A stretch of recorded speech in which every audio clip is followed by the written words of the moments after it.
Hola clase, vamos a hablar de la entrada de tu portafolio sobre la casa ideal. So we're going to talk about your Unit 5 Lesson 1 entry for your portfolio, Mi Casa Ideal. Now, this will be a longer entry than your little introduction was to start.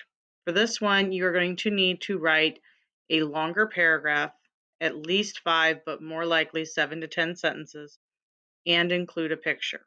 There are a couple of ways to do that, so I will explain. There is also a description of this assignment on Google Classroom where you will turn in your portfolio. So the first thing you want to do is open your portfolio and be on the Spanish 2 title page like I am now. And you want to go next to Unit 5, Lesson 1, and you want to type Mi Casa Ideal. Okay? Now, option 1 is you make a slide. So I would suggest you go down to your Me Presento, you click the plus button, and you get a new slide. And you probably want to use the layout with 2 columns or the 1 column text. I like the 2 columns because 1 column text looks really shoved over, whereas this one you can just delete one of the columns, one of the text boxes. And that's what I chose here. Title it Mi Casa Ideal. And on the left, or on the right, whichever you prefer, you want to type your paragraph. Now, I suggest you start off with something like Mi Casa Ideal S and give a descriptor. Tiene a number of cuartos, how many rooms you want. Maybe how many pisos you want if you want multiple floors.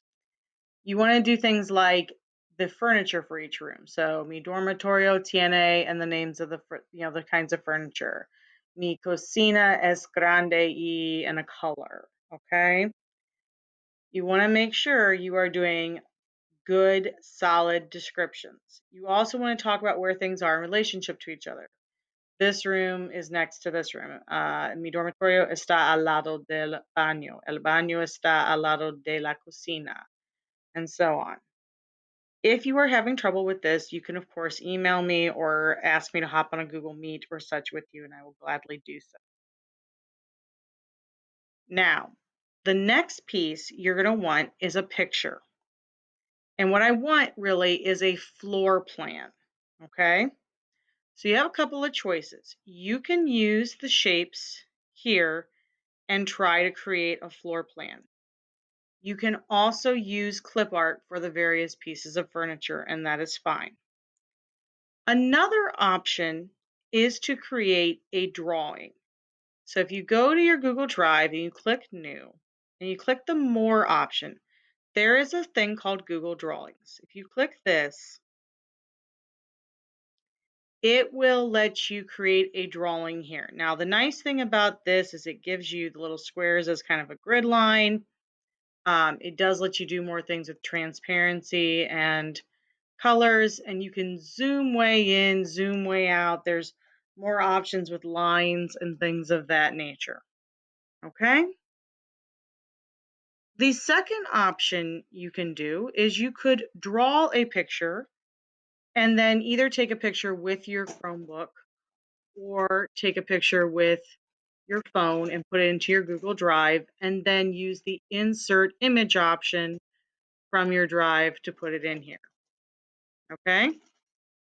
And if you notice, it even has an insert image and camera, which if you do that, it will pop open a thing asking if you can use your camera, and you can see my lovely face right now. So, and then once you take the picture, it'll ask if you want to insert. I'm going to cancel because nobody needs my face on their Mi Casa Ideal.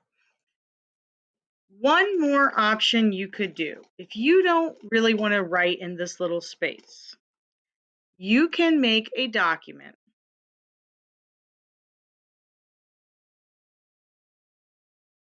I would title it Mi Casa Ideal.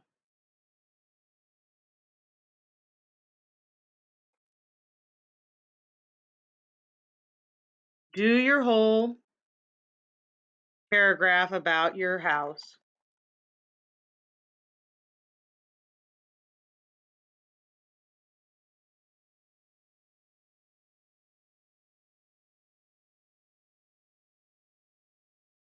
etc. Okay. And then you can put your picture down below. And again, you can insert a picture the way we were talking before, or if you have the Lucid Charts diagram add-on, and you can get this add-on by going to Get Add-ons. If you go there, you click Insert Diagram, and it might take 5 years sometimes. And if you go down to plus, it'll let you choose. And if you notice, there is an option for floor plan. And I'll just show you a little bit what this looks like.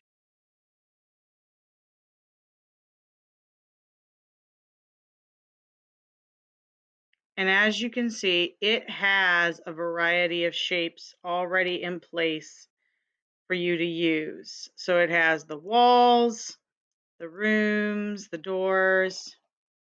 It's got tables and chairs. It's got stuff for the bathroom. It's got beds. It's got dressers, you name it. Now, I will say, I know that when people have used this in the past, it has not always given them infinite number of things, so they might have had to pare down what they wanted to use. But it is a neat feature. Okay. So this is an option. And again, if you don't have this add-on, simply go to add-ons, click Get Add-ons, and search for Lucid Chart Diagrams.